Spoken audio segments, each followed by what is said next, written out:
There are moments in a story when the world doesn't just break, it tilts. Moments when someone fragile, someone terrified, someone who should have never mattered in the grand scheme of things, suddenly becomes the key to everything.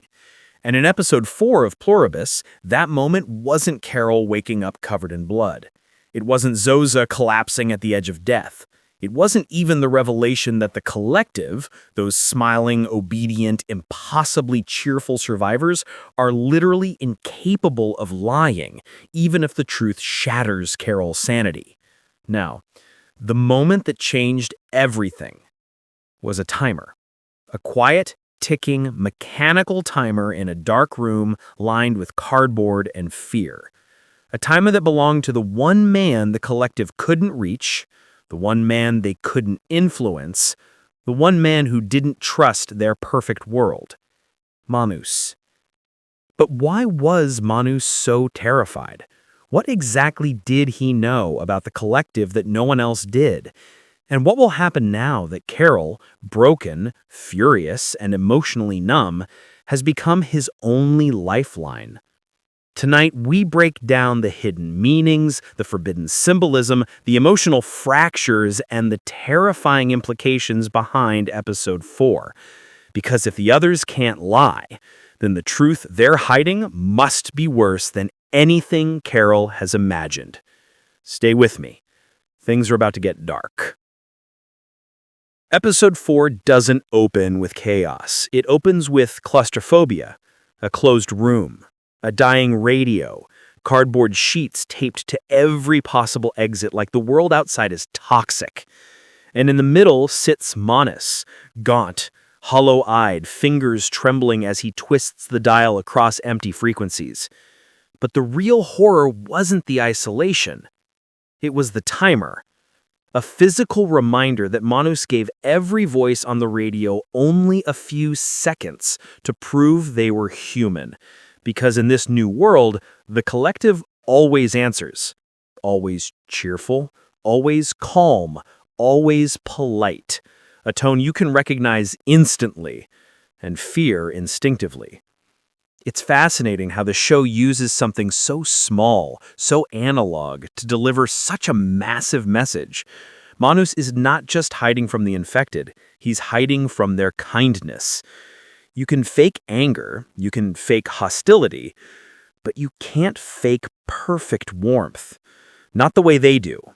And Manus knows it. He's starving, weak, surrounded by empty cans he no longer has the strength to hide. He's licking metal lids for calories while packages of untouched food rot outside the gate. Food the collective brought him. Food he refuses to eat.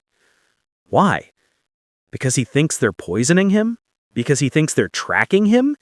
Because one bite is enough for the collective to join him too? Or is it something darker?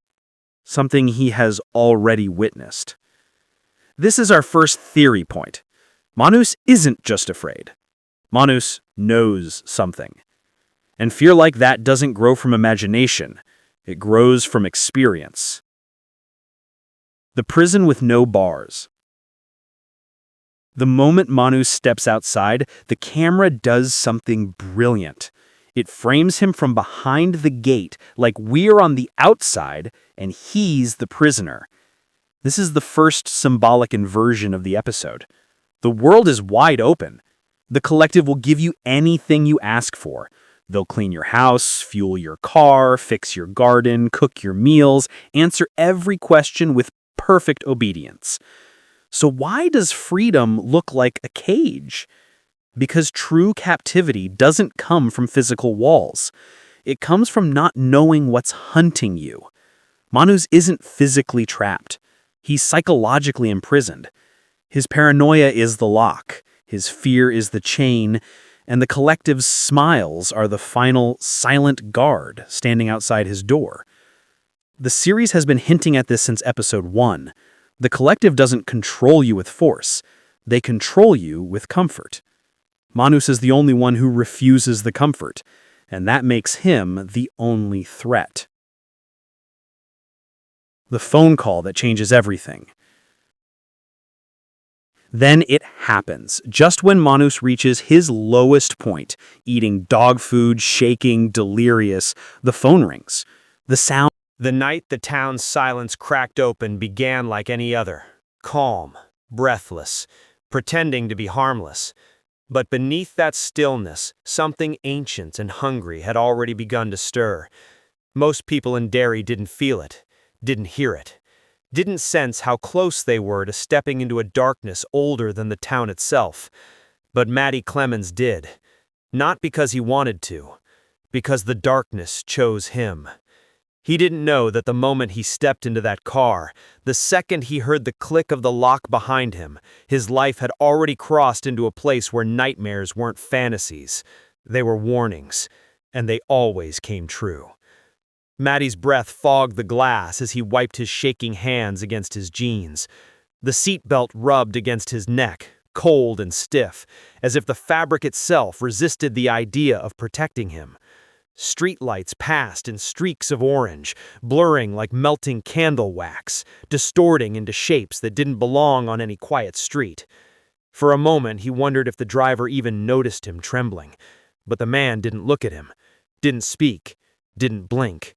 His hands were steady, unnaturally steady, gripping the wheel like someone who'd been waiting for this exact moment for a very, very long time. A sickly sweet smell floated through the vents, something like burnt sugar mixed with wet soil, the kind of smell that sticks to your tongue long after you've escaped it, if you ever escape it. Matty swallowed. "Sir, I think you missed my turn." Nothing. No reaction, just the low hum of the engine, a sound too calm for the way Matty's chest tightened. His heart thudded louder, his breath hitched. He tried again, voice cracking. "Sir?" The man tilted his head slightly, too slightly, like a puppet whose strings had been pulled by the wrong hands. Matty's stomach dropped. He wasn't sure the driver had lungs behind that stillness, or eyes behind that stare. The reflection in the mirror flickered, reshaping itself into something that should never wear a human smile, something that shouldn't know how to. That's when the headlights flickered just once, just enough to reveal the thing sitting beside him. Not a person. Not anymore. A shadow with skin stretched too thin, its cheekbones sharp as broken bones pushing from underneath. Its lips quivered, curled upward, revealing teeth shaped wrong, too many, too pointed, too eager. Its eyes glowed the color of drowned moonlight, and when it spoke, the voice wasn't a voice at all. It was the echo of a scream swallowed by something deeper. "Don't worry, Matty," the thing whispered. "We're almost home." Home. The words slammed into his chest like a punch. Because Matty didn't remember giving his name. He didn't remember telling anyone where he lived. He didn't remember breathing as the car drifted down a street he'd never seen before, lined with houses that leaned inward as if watching. His phone buzzed violently in his pocket. A lifeline. A scream in digital form. He yanked it out and stared at the screen. Unknown number. Do not look at it. Whatever happens, don't look at its eyes. Matty dropped the phone. His lungs burned. His vision blurred. He pressed himself against the door, fingers clawing at the handle. Locked. Something warm dripped onto his wrist. He looked down. Blood. But it wasn't his. The creature leaned closer, breath cold, smelling of mold and forgotten places. "You